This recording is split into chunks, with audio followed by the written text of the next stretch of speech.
Hey, I'm David. I'm the connections minister here.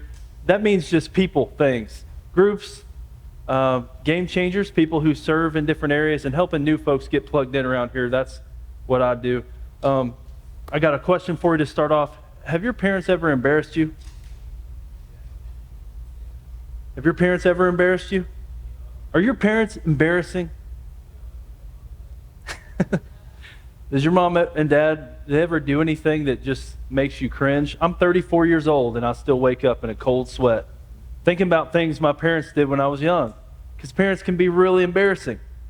For example, when we were running late when I was a kid, and we were always running late. We were running late and like my mom's hair was still wet from getting ready. She would just roll the windows down in the car in her 93 Corolla and just let her hair blow dry from that's pretty redneck. What else was super embarrassing? Anytime there was a hula hoop, and you're like, how often does that happen? How often are you just going about your life in the world and there's a hula hoop there? More often than you think. My mom would have to grab that and show everyone around that she was the hula hoop champ. And I don't know if, there's Mike Pearl. He's already thinking of the mom jokes he's going to give me about this. So I guess I shared this at my own risk. But that's terrifying. My dad, anywhere we go, hey buddy, how you been? Dad, did you know that guy? No? Well, what are you doing? Just being nice. Dad, we're in Home Depot. Do we have to do this every time? And it didn't matter where we went. Hey, how you been? Dad, you don't have to talk to every single person you see. The jokes. My dad has like 5 jokes, and that's all he has. That's all he's ever had. And it's like he's never told it every time he tells it. No one laughs. Not me, not anybody in the room except my dad, because he thinks it's the funniest thing. I'll finish it. I know the punchlines. This is nightmare stuff, fuel for kids. Parents can be embarrassing. And growing up, I always wanted to be in a different family. I always wondered, why am I part of this messed up family? And I'm not talking making light of the embarrassing things that they did, but my family was way more messed up with that, like actually messed up. Growing up, my house looked like this. Mom and dad, me and my younger sister. And it didn't take really long for me to notice that I don't really like this setup that we have here. All my friends have nicer houses. All my friends' houses seem just more peaceful. When I go to my friend's house, their mom would make like a really nice meal. There'd be very civilized conversation. No one's fighting. Like, why was I born to this family? They have nicer clothes, nicer things. There's just no drama in my friend's house. But when I go home, it's an absolute mess. It's hectic and chaotic. My mom and dad got divorced when I was 7. My younger sister was 6. So I guess I was in about 2nd grade. And I know I'm talking to some folks whose parents aren't together, and you would know that not all divorce is the same. I mean, divorce can be wildly different in different families. I don't want to brag here. I don't want to be that guy that comes up here and is a one-upper, but my parents' divorce was worse than yours. My only childhood memories of my mom and dad together were just fighting. I can't think of a single time. I tried to think, was there any loving moment that I can remember in my household with my mom and dad? The answer is no. It was just yelling, screaming, things being thrown, neighbors were brought in on it, police being called, custody battles, restraining orders, court dates. Broken family was the Wheatley house. That's all that I knew growing up, and it was very public. I grew up in like a smaller suburb of Louisville, and everybody just knew your business. Everybody knew each other. They kind of knew what was going on in their life, and my parents would choose like the most public place to make a scene. Like we'd be out and it's some kind of event. There's a bunch of people around. Mom and dad are probably gonna have one of their fights here, aren't they? And yeah, it's just like, oh, well, there's the Wheatleys again, airing out their dirty laundry for everybody to see. I'm telling you, I'm not exaggerating. This was my childhood, and it got so bad growing up that my dad was actually banned from our church. Like they just said, hey, you're not welcome here anymore, to my dad. And that just made me hate church. I already kind of hated it when I was in 2nd grade. It just made me hate it even more all the way through grade school, high school. I didn't want anything to do with church or God or anybody who was at church, because you treat my family like that. So through all this, my sister and I, we become pretty close. Again, she's a year and a half or so younger than me, and I really just felt like she's the only other person in the world that kind of understands what we're going through. My mom would talk horribly about my dad. My dad would call my mom horrible names in front of us. It was a terrible, toxic environment to grow up in. And I know last week, Mark Miller kicked off this series, Thicker Than Water. And one major point that y'all are talking about in this series is that the family, your family, plays a big role in the story of you, right? So our family, whether we like it or not, the people whom we didn't choose, but our God-given family, they're a big influence on our life and outcomes. Our moms, dads, siblings, people who were in the picture, people who weren't in the picture, they all impact us. That stuff affects us. And for the longest time as a kid, I thought my family is the only screwed up family. Like, it's us. Everybody else has a normal family. Everybody else has it put together. Everybody else has these happy, peaceful homes. Everybody loves each other. There's no drama anywhere else. But when I got to high school and really later in college too, I realized, man, I was wrong. I started to see more of my friends' family, hear more of their stories. And what I realized was nobody really has a normal family. It took me a while to realize it, but I believe it's true. Not everybody is just always happy all the time. They don't always have peace in their homes. Sometimes there's drama in every home. And I remember going to church as a kid and fighting on the way there, like mom's driving, maybe my sister and I are fighting, maybe there's a traffic thing or somebody pulled out in front of us. There's just always something to argue about. I probably said something that I shouldn't have said or something. But when you finally make it to church, it's like, okay, straighten your hair, wipe those tears away. We're here. Let's pretend like we got everything together. It's time to shut down whatever we're arguing about. It's over right here. We're going to walk in here. It's going to be golden. That was our rule. And then I realized that maybe our family isn't the only family that kind of acts like that. Maybe some of these other people, maybe other families put on a facade too and try to pretend like they got everything together. And the more time I spent around other families, the more I realized, hey, every family has its challenges. I mean, that's the first point. One way or another, every family has its challenges. They might look really different. Maybe it's relationship problems. Maybe it's addiction or abuse. Maybe it's money problems. Maybe it's health issues or work problems, or maybe too strict, too loose, whatever. Every family, in one way or another, has its challenges. Every family is imperfect. This idea that I had about there are perfect families that have it all together, that idea really became crushed, and I realized that just wasn't true. A lot of these families that I saw were kind of doing what my family was doing. They were getting in fights. There was drama, but then all of a sudden when other people were going to be around, hey, let's put on our game face. Here we go. Let's pretend like we got everything together. Just dust it off. Everything's going to be fine. And I realize now that no family is perfect. But even once you realize this, there's still more work to be done. We can realize no family is perfect, but the problem still really exists. And basically what it is this. We give other families grace, and then we don't really give our own family grace. You know what I'm saying? We're the hardest on our own people. We can look around, see another family that has some kind of struggle, and you make excuses for them.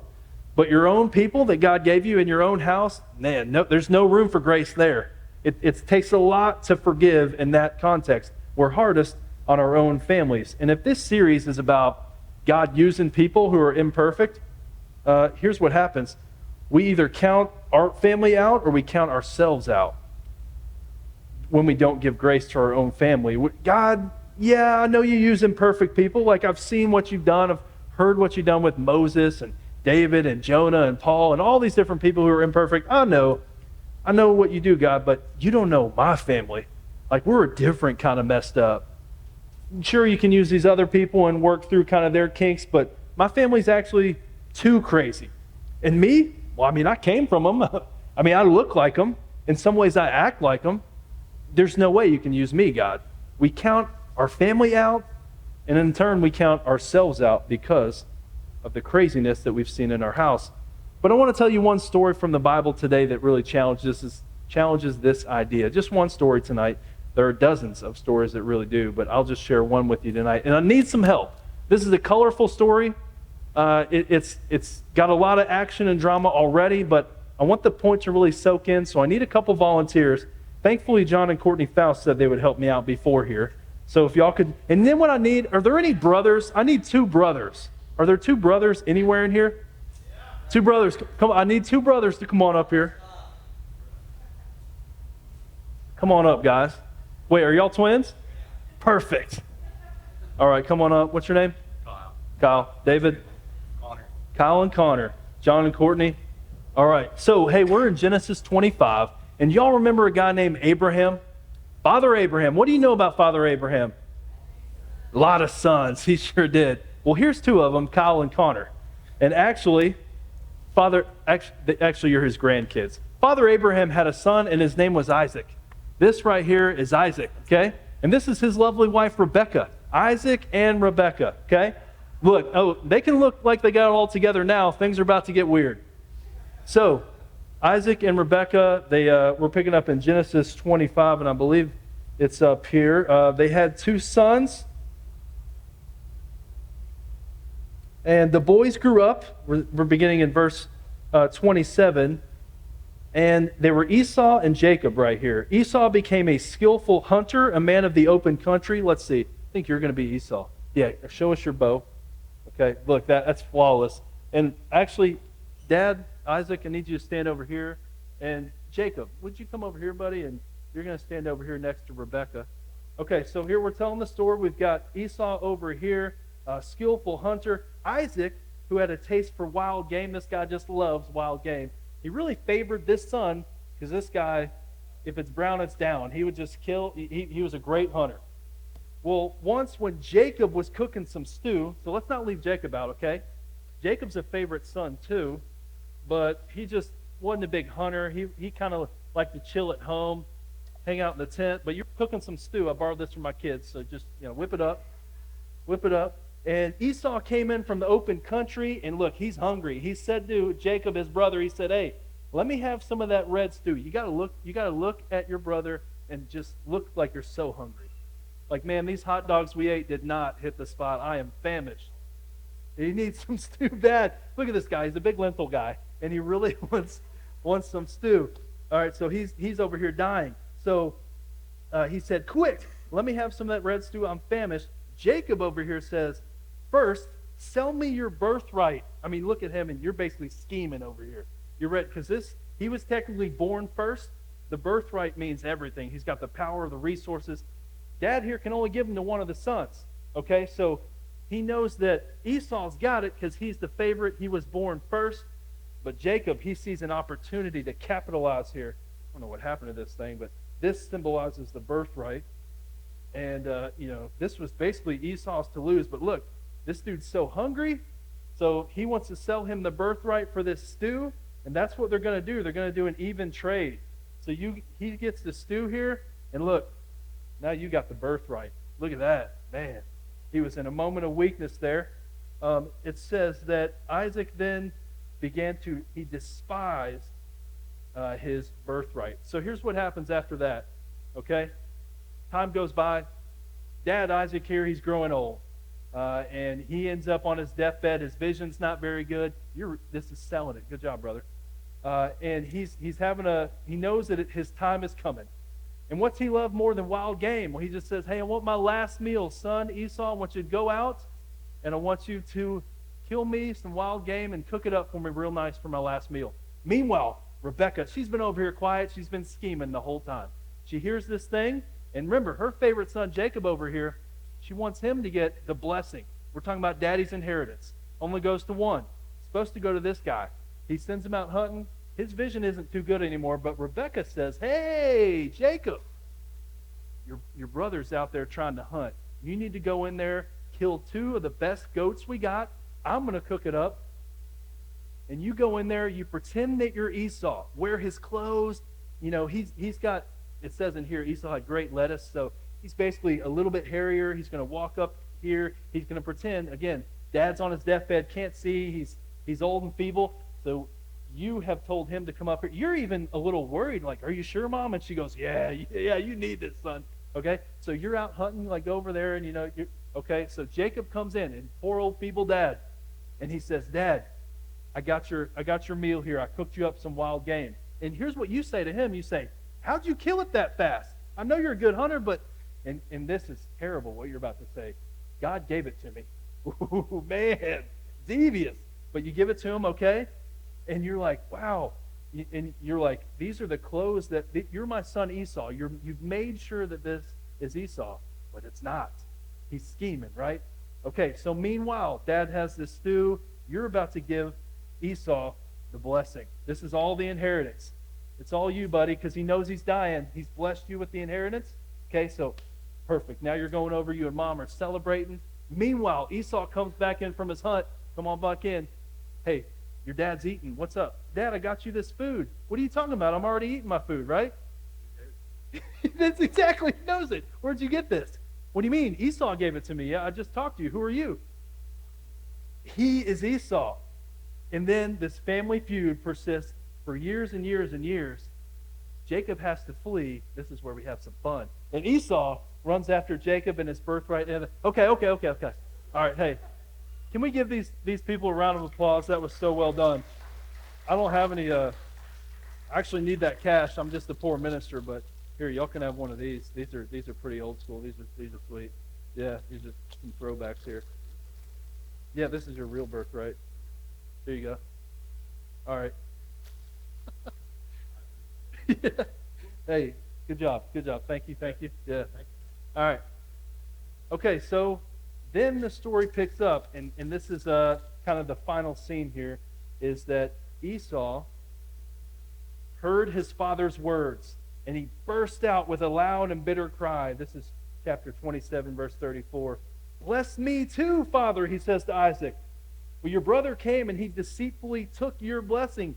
Esau said, "Isn't he named Jacob?" which meant deceiver. "This is the second time he's taken advantage of me. He took my birthright and now he's taken my blessing." Then he asked, "Haven't you reserved any blessing for me?" Isaac answered, "Esau, I've made him lord over you and made all his relatives, all his servants, all of them, I have sustained him with grain and new wine. So what can I possibly do for you, son?" And Esau said to his dad, remember, Esau had been cheated. He said, "You only have one blessing, my father?" And then Esau wept out loud.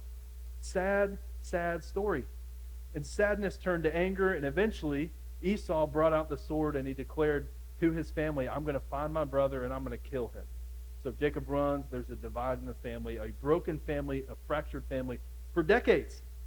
And what should we conclude from all this? I mean, this is one brutally toxic, messed up family, wasn't it? You can see the vengeance in these brothers' eyes. And let's recap for a second. We got Father Abraham, who had many sons. And how do you have many sons? Well, he had many concubines, so that's kind of where it starts. Next, we have Rebekah and Isaac, who have favorite sons, which is wrong altogether. Isaac loves Esau more. Rebekah loves Jacob more. And remember, Jacob, he kind of snakes his way. He steals the birthright, and then later, mom and son are plotting to steal the blessing. This is a messed up family. Can we all agree? In so many ways, this was a terrible, broken family. He took advantage of his dying father on his last wishes. What a disaster. If you thought your family was messed up, it was nowhere near messed up as this family. But God has a plan. God has a plan. You sang it. We just sang it together. God will make a way. And long before Esau and Jacob were ever born, long before their parents, Isaac and Rebekah, long before Abraham even, God had a plan. He was going to do something amazing through this family despite how messed up they were. It doesn't matter how far messed up they were, how broken they were. God was going to do it. They were the highly, highly imperfect family, but they were perfect for God's plan. This next point is God knew their mess. He saw how imperfect they were. And did it deter him? No, he didn't run away from them. He used them anyway. So fast forward many years later in this broken family, there's a restored relationship. God starts to put the pieces back together. And through all the drama, through all the betrayal, through all that pain, God would actually use these brothers, Jacob and Esau, and their family to do great things, the greatest of which would be to, from their line, bring a Savior. Jesus came from this messed up family tree. The ultimate deliverer, the Savior, Jesus Christ, would come down the line from this family. God restored them to the point where we read about them in the New Testament even. They're brought up in Hebrews. Check this out. The author says, by faith, Isaac, the dad, blessed Jacob and Esau, these brothers, in regard to their future. Are you kidding me? You think Esau felt like he was blessed? Jacob just kind of stole his own blessing. But what about this mess? What about all the deception, the backstabbing? No, Isaac, it says, his faith blessed his sons, Jacob and Esau. In other words, God made a way. God made a way through all of this drama and chaos. And despite all their crookedness and their imperfections, their futures were different from their past, and their life had tremendous meaning. Esau was still blessed. He was. It just didn't come in the way that he hoped it would be. He wanted the birthright. He wanted the inheritance, the blessings, all that kind of stuff. His brother took it, but Esau was still richly, richly blessed. From God's perspective, there is no family you can count out, and there's no person in a family you can count out. Despite what y'all think, despite what I might have thought growing up, there's no person or family who is too far gone from God to reach them, even when there's chaos, backstabbing, betrayal, and all this kind of mess. I started out kind of sharing with y'all some of my family history and how dark and how twisted my household was growing up. When you're in second grade, it's really tough, especially when the divorce is as public and nasty as it was. Well, it actually persisted for decades. I mean, my parents couldn't be in the same room together. We would just try to avoid anything family. We had everything separate. They just couldn't be around each other at all. I mean, through high school, college, at graduations, at my own wedding, we tried to make sure that they weren't sitting anywhere near each other. We just had to do all these things to try to make sure that my mom and dad, sworn enemies, would never be close to each other. They're aging now, like we all do, and now I don't so much look at them as parents. They're more grandparents. They're really excited about that stage in their life. And my mom, a while back, stopped going to that church, that one church that told my dad he wasn't welcome. She went somewhere else for whatever reason. And my mom was listening to a sermon. She was there one Sunday morning, and the pastor was talking about forgiveness. And he was talking about how Jesus forgives us even when we don't think we deserve it, but there's nothing we could possibly do that would separate us from his love, that he forgives us when we can do nothing about it. My mom heard that sermon about forgiving everyone, even your greatest enemies. And 2 years ago, my mom called my dad. And she didn't have his number. She had to ask my sister or something. We thought maybe she was on drugs. Like, what? You want to call my dad? What happened? Does he owe you something? Is there some kind of chaos brewing up again? She called my dad, the man she hated for years, the man she fought with, the man she went to court against, her number one enemy. My mom called him and invited him to Christmas at our house. Again, my sister and I were beside ourselves. We told our friends. They didn't believe us. They thought this is actually impossible. My mom knew my dad didn't really have anywhere to go. He wasn't remarried or anything, and she said, come to our house for Christmas. So he comes to our house for Christmas. They exchange gifts. They give each other a hug. I'm looking at my sister like, is this actually happening? It wasn't a fluke. She invited him back. He came back this Christmas. My wife and I went out of town for a week, and my mom watched our kids. She called my dad and said, hey, the grandkids are over here. Why don't you come see them and hang out? She invited my dad to church. Dad wasn't going to church anywhere, remember? She was kind of one of the reasons he got banned from the last church. My dad came to church, sat next to my mom, made that his home church. If you think, I tell you all this, I've never shared this before, but if you think that your family is too far gone, I just want to tell you that there's no wounds that God can't heal. It's going to look crazy to people. To my unbelieving friends, they don't understand it. But this is a testament to how great our God is, to how big forgiveness is, to how he is the great restorer. He puts these pieces that are been broken for so many years, and it's so scarred and so fractured, and it's a mess, and God makes something beautiful out of it that we never would imagine to be possible. I don't know what your family looks like. I don't know. I have no idea, but I'm sure it's not perfect, and I'm sure you know how it's not perfect.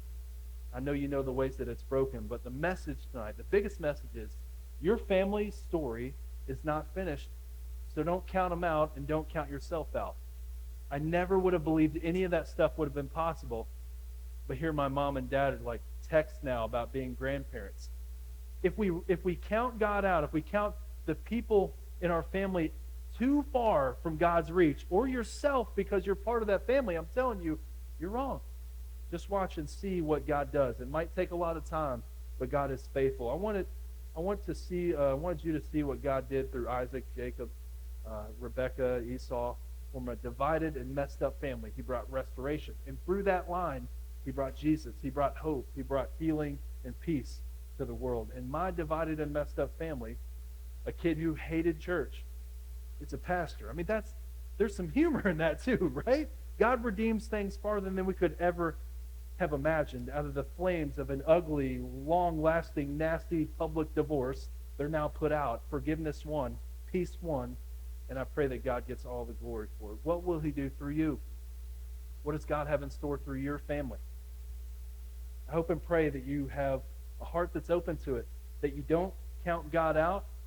And even though you think you know your family the best, and you think that it might be too crazy or too far gone or it's too broken, I just challenge you, based on my own experience, based on God's word, that's not always the case. If we lean into God and trust him and ask him to intercede in our lives, he'll do great things. He'll put the pieces back together.